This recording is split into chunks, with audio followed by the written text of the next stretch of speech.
수피아 여자중학교 학생 여러분 반갑습니다. 체육수업, 온라인 체육수업 세 번째 시간을 갖도록 하겠습니다. 저희가 지난 시간에는 말이죠, 체력의 요소들에 대해서 자세히 알아보았고, 그리고 팝스를 왜 측정하는지에 대해서도 알아보았습니다. 그리고 팝스 측정하는 종목에 대해서 간략히 설명도 했었죠. 이번 차시에는 말이죠, 팝스 측정하는 종목들에 대해서 좀 더 자세히 알아보는 시간을 갖도록 하고, 그리고 결과에 따른 등급까지 알아보도록 하는 시간을 갖도록 하겠습니다. 첫 번째로 심폐지구력. 첫 번째 심폐지구력 종목으로는 왕복 오래 달리기가 있습니다. 출발 지점에서 신호음에 따라 출발을 하고요.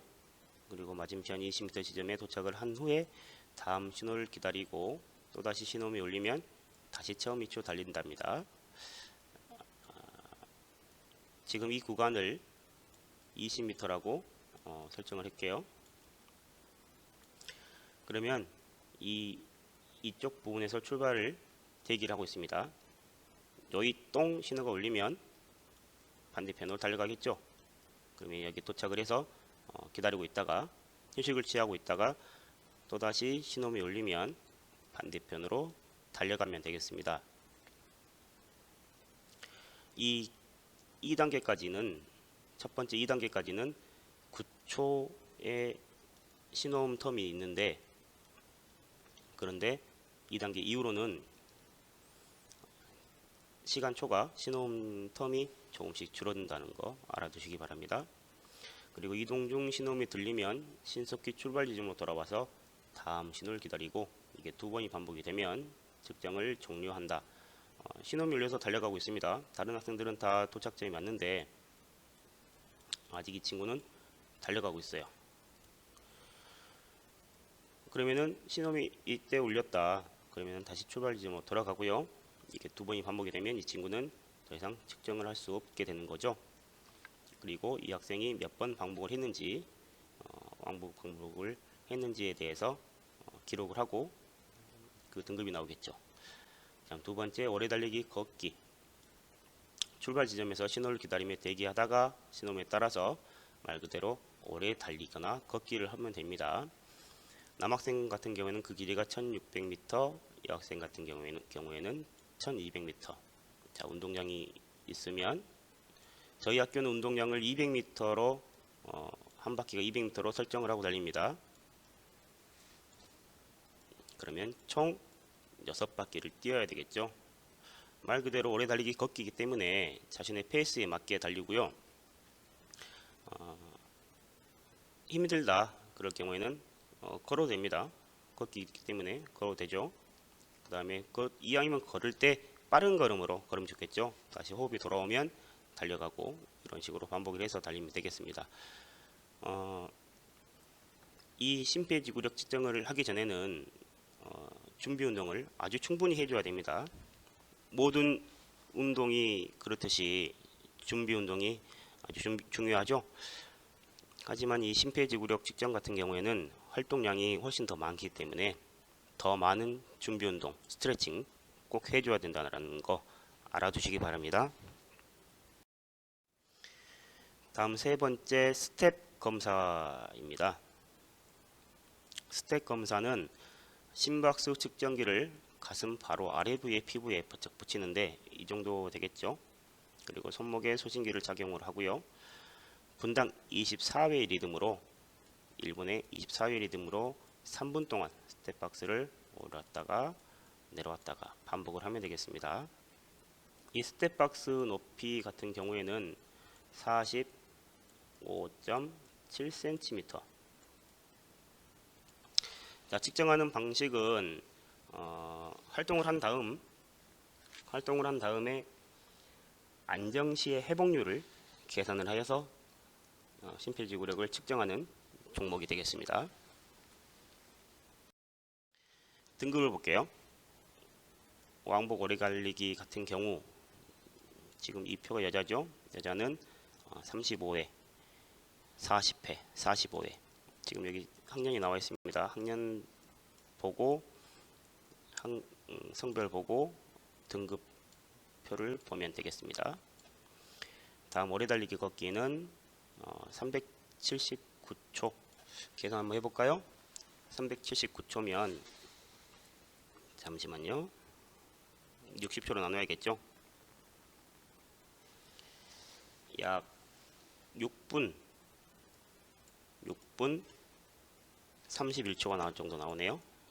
이게 1등급이 된다는 얘기죠. 다음 스택 검사는 76 이상이 1등급이라는 거. 이 2등급부터 5등급 표도 한번 봐주시기 바랍니다. 숫자도 참고를 해주시고요. 다음 두 번째 측정평가로 유연성. 유연성에는 앉아 윗몸 앞으로 굽히기입니다. 저희 학교에서 실시를 하는 거죠. 양발을 벗은 후에 신발을 벗은 후에 이렇게 측정기 수직면에 양발을 완전히 닿게 합니다. 이런 식으로 닿게 되면은 안 되겠죠. 그 다음에 양발의 사이는 5cm를 넘지 않도록 하고요. 머리를 들고 몸은 곧게 유지를 하는데 지금 이 친구 같은 경우에는 죄송합니다. 이 친구 같은 경우에는 측정을 하고 있는 자세죠. 준비 자세가 아니라 준비 자세면 이렇게 꼿꼿이 선 상태가 되어야 됩니다. 실시를 하게 되면 이 바가 원래는 여기에 있겠죠. 그러면 손을 포개는 상태로 앞으로 천천히 쭉 밀어주면 되겠습니다. 이때 무릎이 굽어지면 안 됩니다. 무릎이 굽어지면 절대 안 됩니다. 무릎은 평평히 편 상태로 총 2회 측정을 해서 좋은 기록을 선택을 합니다. 또 이때 주의를 해야 될 게 반동을 주어서 안 됩니다. 한 번에 몸을 세웠다가 팍 치는 이 동작은 안 되죠. 자, 두 번째 유연성 검사로는 종합 유연성 검사 있습니다. 종합 유연성 검사는 총 4개의 또 세부 종목이 있는데 그 종목마다 오른쪽, 왼쪽, 오른쪽, 왼쪽 이렇게 측정하죠. 첫 번째 어깨. 손을 뒤로 넘겨서 손 한 손은 위로 또 한 손은 아래로 이렇게 손이 맞닿으면 성공, 맞닿지 않으면 실패가 되겠죠. 지금 이게 한 동작에 오른쪽에 1점 또 왼쪽에 1점 이런 식으로 점수가 매겨집니다. 여기 몸통 유연성 검사에서는 이와 같은 자세로 선 상태로 어깨 뒤로 시선을 통해서 바닥에 있는 숫자를 읽으면 성공, 그 반대쪽도 똑같이 실시를 하겠죠. 다음 유연성 검사 세 번째, 종합 유연성 검사 세 번째, 옆구리. 양발을 어깨 넓이로 쏘고요. 손을 반대편 머리 위에 얹습니다. 그리고 몸을 기울여서 손바닥이 오른쪽 무릎 뒤에 닿기를 합니다. 반대쪽도 똑같이 실행을 하고요. 하체 유연성 검사 같은 경우에는 한쪽 다리를 이렇게 굽혀 세우고요. 이때 다리 사이에는 주먹 하나 정도 간격을 유지를 하고 손을 포개서 이렇게 손끝에 닿게 한 상태로 3초를 유지를 해야 되죠. 그리고 반대쪽도 마찬가지. 지금 이 자세 같은 경우는 실패가 되는 거예요. 무릎이 굽혀졌죠. 총 이렇게 오른쪽 왼쪽 4번 검사를 통해서 8점 그리고 하나를 실패하면 7점 6점 이런 식으로 내려가겠죠. 결과표를 보겠습니다. 자, 종합 유연성 같은 경우에 8점 모두 성공을 해야 1등급이 되겠죠. 그리고 마이너스 하나씩 들 때마다 등급이 내려가게 되겠습니다. 앉아 윗몸 앞으로 굽히 같은 경우에는 1학년은 15cm, 2학년, 3학년은 16cm 이상. 지금 여러분들이 이거는 해볼 수가 있겠죠. 집에서 앉아 윗몸 앞으로 굽히기. 어떠한 평평한 부분, 낮은 평평한 부분이 있으면 그 받침하고 발을 받치고 쭉 무릎을 굽히지 않고 쭉 펴서, 혹은 받침대가 없다 하더라도 발축을 하늘로 세우고 몸쪽으로 끌어당겨서 그대로 숙여주면 되겠습니다. 이때 여러분들 손을 지금 자로 한번 재보고 나서 몇 cm 정도 잰 다음에 해볼 수 있겠죠. 임시적으로. 자, 다음은 근력, 근지구력. 첫 번째 팔굽혀 펴기가 있습니다. 남자 같은 경우에는 팔굽혀 펴기인데 여자는 무릎 대고 팔굽혀 펴기죠. 남자는 이렇게 30cm 봉을 잡고 측정을 합니다. 그리고 여학생은 무릎이 지면에 닿고 발은 지면에서 떨어진 상태, 무릎이 땅에 닿고 발은 지면에서 떨어진 상태로 측정을 합니다. 이때 몸은 일직선상에 있어야 합니다. 그리고 측정을 했을 때 팔꿈치 각도가 90도를 유지를 해야 됩니다. 그만큼 90도가 될 때까지 내려간다는 얘기겠죠. 동작을 계속 반복을 하는데 더는 반복하지 못할 때까지 측정을 합니다. 하다가 더 이상 아이고 나는 진짜 못하겠다, 죽어도 할 힘이 없다라는 때까지 측정을 한다겠죠. 다음 두 번째 악력 검사. 이 그림을 보면, 측정하는 그림을 보면 알 수 있겠죠. 지금 밑에 바른 자세가 아닌 자세가 나옵니다. 이렇게 허리를 옆으로 힘을 쓰기 위해서 막 옆으로 기울이는 자세, 그리고 팔꿈치를 굽히는 자세, 그리고 팔목을 굽히는 자세도 안 되겠습니다. 그리고 이 자세는 지금 보면 한쪽으로 쏠려 있죠. 잡는 부위가, 측정기를 잡는 부위가 쏠려 있습니다. 그러게 안 되겠죠. 가운데 손가락의 두 번째 마디가 걸림새와 적당한 위치에 걸치게 악력계를 폭을 조절을 해서 총 오른쪽 왼쪽 두 번씩 측정을 합니다. 그 다음에 좀 더 높게 나온 기록을 선택을 하면 되겠죠.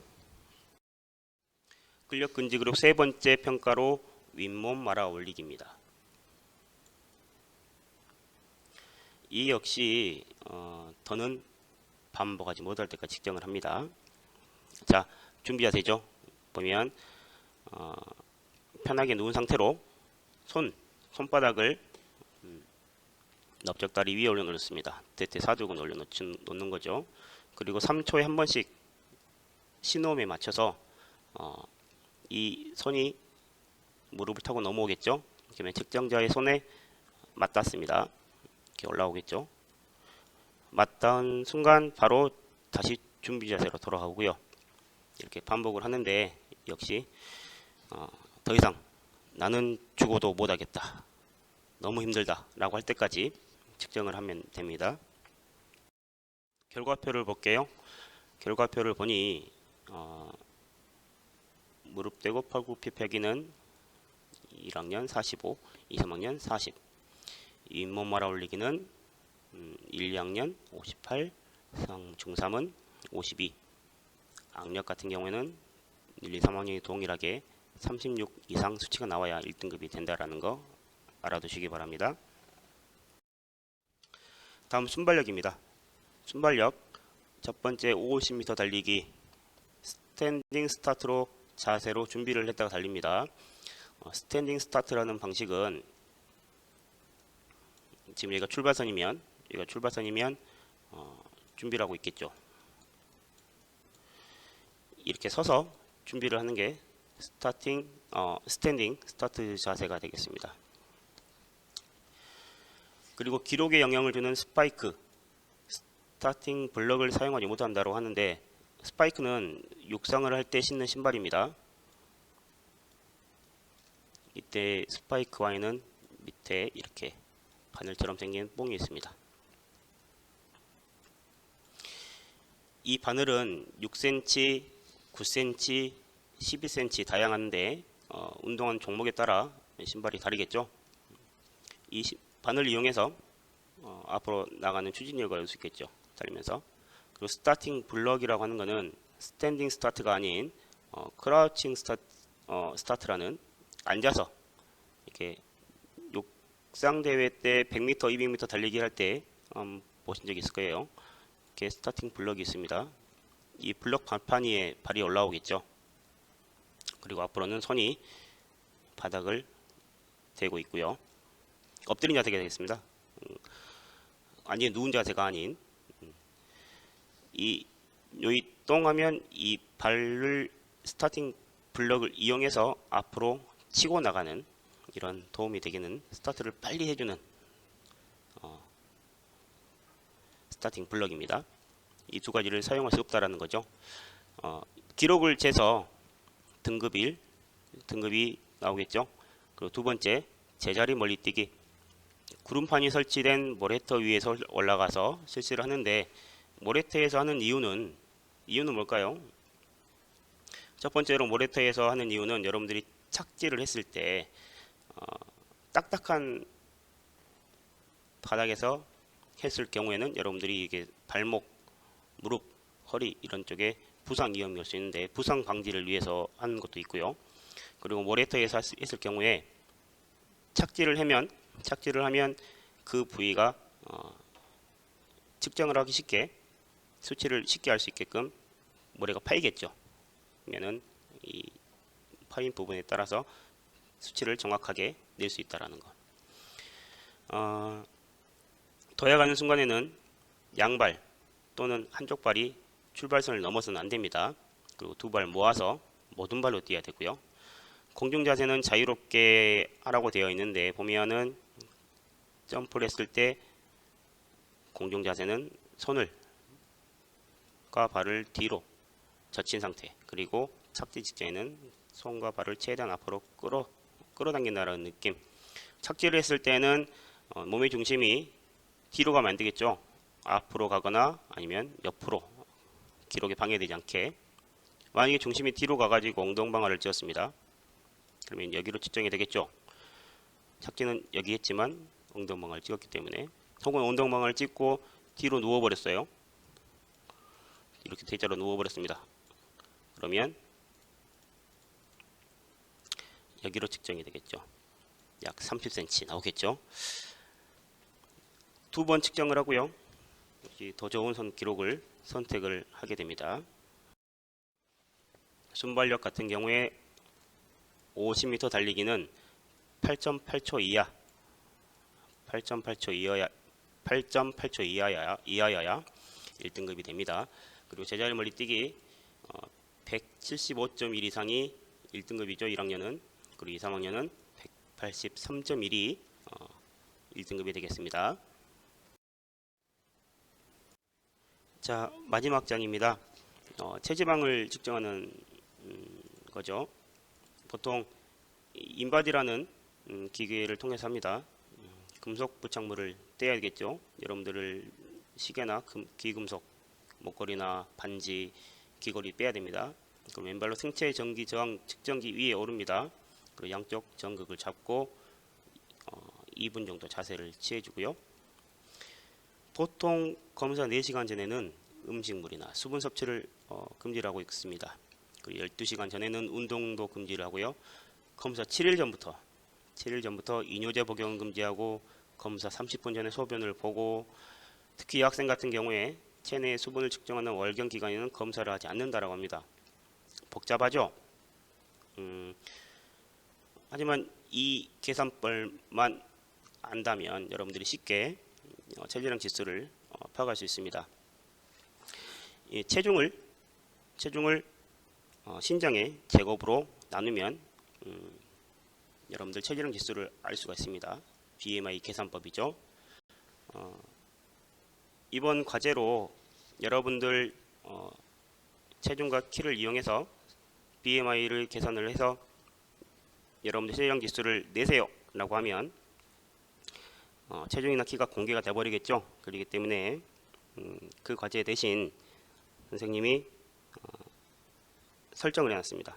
남학생 1명, 여학생 1명 지정을 해서 이 학생들의 키, 몸무게를 임의로 지정을 했어요. 그러면 여러분들이 그걸 보고 계산을 해서 이 학생들이 BMI 측정 계산법을 통해서 체지방 지수가 몇인지, 그리고 그 학생이 그 체지방 지수에 따라서 과체중인지 혹은 고도 비만인지 마름인지 정상인지 이런 범주 안에 어떤 범주 안에 들어갔는지를 파악할 수 있을 것 같습니다. 지금 여기가 남자, 얘가 여자가 되겠죠. 본인은 여러분들은 직접 한번 집에서 해보고 여러분들이 지금 어느 범주 안에 들어가 있는지 알 수 있겠죠. 거기에 따라 운동하는 운동 방식이라든지 이런 어떤 종목을 선택을 해야 되는지 이런 것도 나중에 알 수가 있을 겁니다. 본인 거는 지금 한번 해보고요. 과제로 선생님이 내준 과제로는 따로 선생님 여러분들이 계산해서 제출할 수 있도록 합니다. 자, 오늘 수업은 여기까지고요. 다음 죄송합니다. 다음 차시 때 체력 관리에 대해서 건강과 체력 관리에 대해서 알아보는 시간을 갖도록 하겠습니다. 자, 수고 많으셨고요. 다음 시간에 만나도록 하겠습니다. 안녕히 계세요.